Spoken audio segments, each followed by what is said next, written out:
Hola chicos, chicas, ¿cómo están? Del segundo curso, Derecho Penal 1. Por favor, les pido que vean los videos que estamos subiendo. Sobre todo, el, si no me quieren ver a mí, no me vean, pero necesitan para los exámenes. Pero estamos subiendo editados videos nada menos que el doctor Raúl Eugenio Zaffaroni, el mejor penalista de estos tiempos. Así es que es un lujo tenerlo a él de profesor. Son videos de más o menos 15 minutos. Por favor, les pido que vean y mientras nosotros continuamos con el desarrollo de nuestras lecciones. Hoy voy a tratar de comprimir en estos 15 minutos toda la lección 3. Un repaso rápido para que ustedes después puedan profundizar. La lección 3 habla de la aplicación de la ley penal. Primer punto, la función de garantía de la ley penal. ¿Qué significa función de garantía de la ley penal? Esto significa que la ley penal, más que un peligro, porque eso es lo primero que uno piensa en derecho penal y se asusta, me van a llevar preso, me van a llevar a la cárcel. En realidad la función del derecho penal es garantizarte a vos una libertad, digámosle, tranquila. ¿Por qué? Porque cuando la ley penal te dice estas son las conductas prohibidas, te da una garantía de que vos puedas realizar todas aquellas conductas que no estén prohibidas. O sea, nadie te puede decir nada. Esto es el principio de reserva de la ley también. Nadie te puede castigar por ninguna conducta. Nadie te puede castigar penalmente. Nadie te puede llevar preso o presa o a la cárcel por una conducta que no esté prohibida por la ley penal. Entonces, esa es la función de garantía. Limita el poder del Estado para meterte preso así, hablando mal y pronto. Es una garantía para vos como ciudadano. Que esté la ley penal y diga, estas son las conductas que están prohibidas y el resto están permitidas desde el punto de vista penal. Primer punto, función de garantía de la ley penal. El principio de determinación también es muy parecido. ¿Qué significa principio de determinación? De esto ya hablamos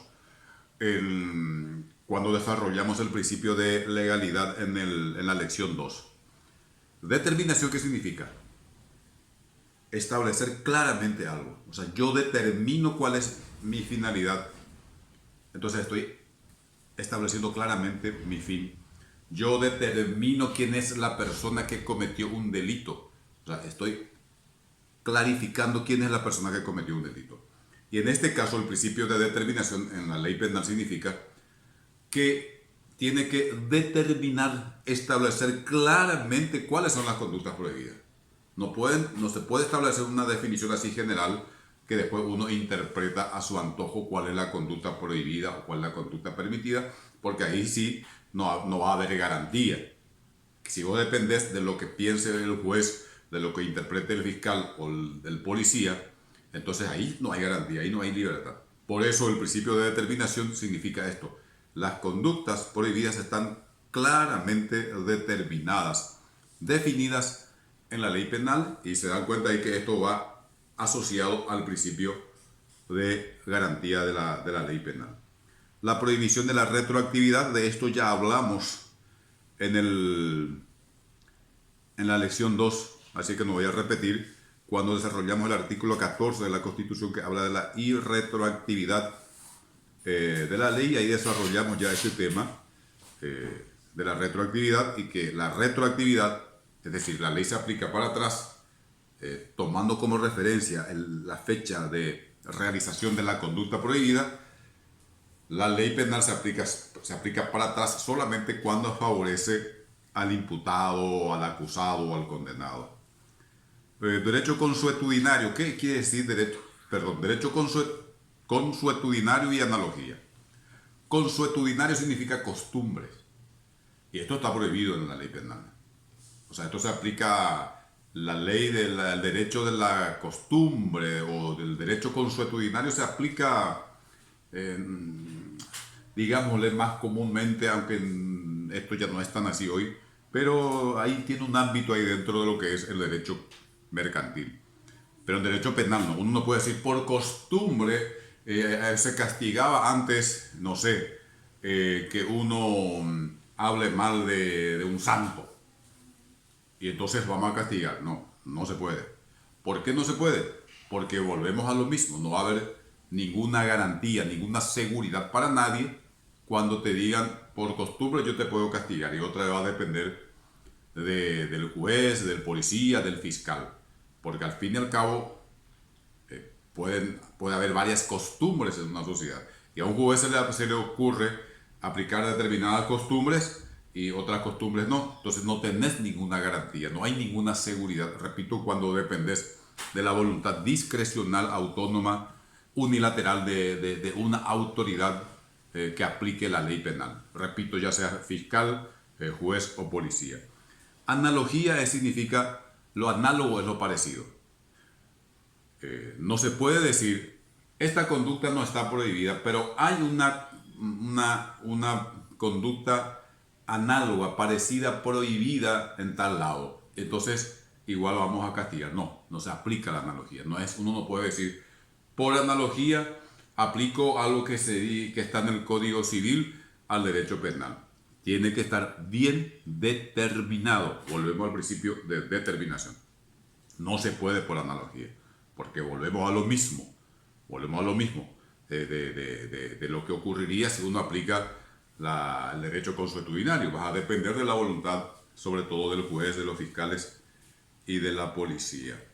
Después tenemos analogía e interpretación. ¿Cuál es la diferencia de la interpretación con la analogía? La interpretación, en este caso, se refiere ya al texto de la ley penal. Entonces está el texto de la ley penal. Por ejemplo, homicidio. Y hay que interpretar esto. Hay que hacer una interpretación. Me van a decir, pero esto es muy fácil. ¿Qué es lo que vas a interpretar del homicidio? Si se muere una persona, se murió y ya está, ahí está homicidio. No, hay muchas cosas que interpretar. Por ejemplo, ¿desde cuándo es homicidio? Esto se discute mucho en doctrina, se discutió mucho y se discute todavía desde cuándo es homicidio, a partir de cuándo y hasta dónde es, por ejemplo, aborto y desde dónde ya es homicidio. Cuándo se considera ya que nació un ser humano. Entonces ya no puedes hablar de aborto. Bueno, ahí entra la cuestión de la interpretación, es decir, hacer decir a la ley lo que a uno le parece que debe decir, pero no en base a una arbitrariedad, no en base a lo que a mí me parezca, sino sin salir de los principios fundamentales del derecho penal, o sea, que nosotros vimos la otra vez. Principio de legalidad, el principio de irretroactividad, principio de garantía, principio de determinación. Bueno, dentro de ese conjunto de principios yo debo interpretar la ley. No tiene nada que ver con la analogía, porque acá vos estás interpretando ya una ley escrita para aplicar a un hecho determinado prohibido por la ley penal en este caso. Después tenemos los problemas de la interpretación, extensión de la aplicación del libro primero a las leyes especiales. ¿Qué significa esto? Acá ustedes tienen el Código Penal y empieza libro primero, parte general. ¿Qué tenemos en el libro primero? Y todo esto que estuvimos viendo antes, o sea, los principios fundamentales, principio de legalidad, principio de reprochabilidad y de proporcionalidad, artículo tercero, principio de prevención, esto a partir del 2008, aplicación de la ley en el tiempo. Bueno, todo esto forma parte de lo que es el libro primero del Código Penal. ¿Y qué significa esto de... A ver, se me perdió. Extensión de la aplicación del libro primero a las leyes especiales. Eso está en el artículo 4 del Código Penal. Las disposiciones del libro primero de este código se aplicarán a todos los hechos punibles previstos por las leyes especiales. Con un ejemplo se entiende mejor, decía un profesor de Derecho Procesal Penal de apellido Gulco, el doctor Hernán Gulco. Enseñaba muy bien con ejemplos. A ver, dentro de este Código Penal, por ejemplo, si ustedes miran todos los artículos, no van a encontrar un artículo que tenga que ver con ciertos delitos como puede ser el narcotráfico. Porque está una ley especial que es la ley 1340. O por ejemplo la ley que sanciona el feminicidio. Lo que te dice es que estos principios generales, por ejemplo, principio de legalidad, principio de reprochabilidad y proporcionalidad, principio de prevención, se aplican a estas leyes especiales. Es decir, no porque no esté en el Código Penal, vos con una ley penal especial, por ejemplo, la ley que castiga al narcotráfico, vos podés hacer lo que quieras. No, hay unos principios generales que están en el Código Penal, en el libro primero, y se aplica a estas leyes especiales. Es decir, cuando vos vas a sancionar una nueva ley penal, tenés que estar mirando estos principios y no violarlos, porque si no, tu ley sería claramente inconstitucional y por violar principios fundamentales del sistema jurídico. Después, aplicación a menores. Esto está en el artículo 12. El código se aplicará a los hechos realizados por menores, salvo que la legislación sobre menores infractores disponga algo distinto. Hay un código, esto remite al código específico, si es que hay, y dice, pero si no hay un código especial, se aplica también a los menores. Crímenes y delitos, artículo 13. Con esto cerramos, no sé cuántos minutos llevamos, con esto cerramos la lección 3. El artículo 13 dice claramente: clasificación de los hechos punibles. Son crímenes los hechos punibles cuya sanción legal sea pena privativa de libertad mayor de 5 años.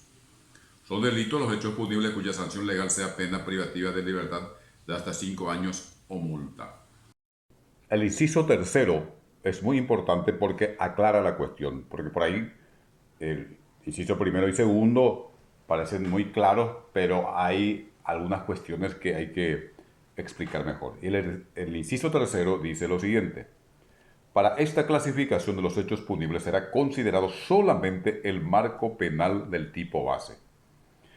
¿Por qué explica esto? Porque ustedes van a encontrar de repente, van a encontrar un tipo penal que diga: el que realice tal conducta tendrá una pena de, no sé, 4 años. Y después te dice, en los casos en que ocurra tal cosa, la pena será de 10 años. Y ahí pueden preguntar, ¿pero qué pasa aquí? ¿Es crimen o es delito? Y eso viene a poner en bien claro este inciso tercero cuando dice que se tendrá en cuenta el tipo base. ¿Qué es el tipo base? El tipo base es el tipo penal sin agravante, así el simple, el sencillo. Voy a preparar acá un ejemplo especial para ustedes para que entiendan, que tiene que ver con la privación de libertad. Artículo 124 del Código Penal, que dice: el que privara a otro de su libertad será castigado con pena privativa de libertad de hasta 3 años o con multa. Este es el tipo base, dice el que privara a otro de su libertad. Es decir, uno diría un simple acto de privación de libertad de alguien.